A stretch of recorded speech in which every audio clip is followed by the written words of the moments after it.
Airbus A400M Atlas, TUDM.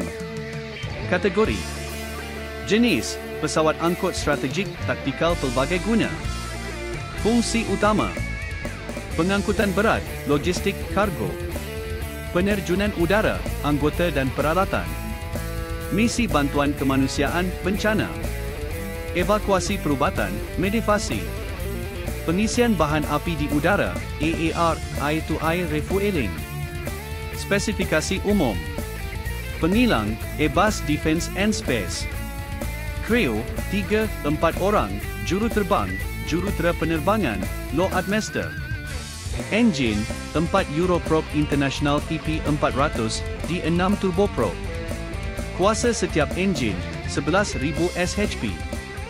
Dimensi: panjang, 45.1 meter. Rentan sayap, 42.4 meter. Tinggi, 14.7 meter. Prestasi: kelajuan maksimum, 780 km/J. Jarak operasi, 8,700 km, tanpa beban, 3,300 km, dengan beban maksimum. Berat maksimum berlepas, 141,000 kg. Muatan maksimum, 37 tan. Keupayaan operasi: mampu membawa 116 anggota bersenjata lengkap. 66 pengusung medivasi tambah 25 kaki tangan perubatan. Kenderaan taktikal, peralatan berat, kereta perisai ringan, helikopter kecil.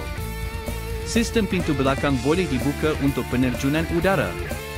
Dilengkapi sistem avionik moden dan fly-by-wire. Mampu mendarat di landasan pendek dan tidak berturap. Keupayaan tambahan: AAR, air-to-air refueling.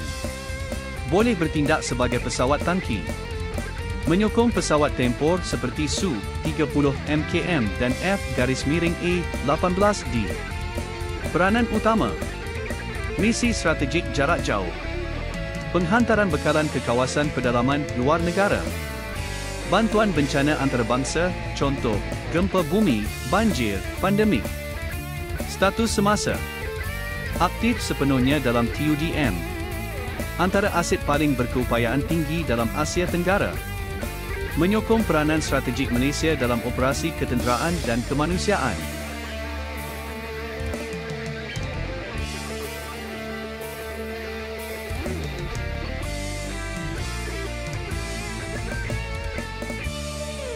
Jika bahan ini bermanfaat kepada anda, subscribe, likes dan share.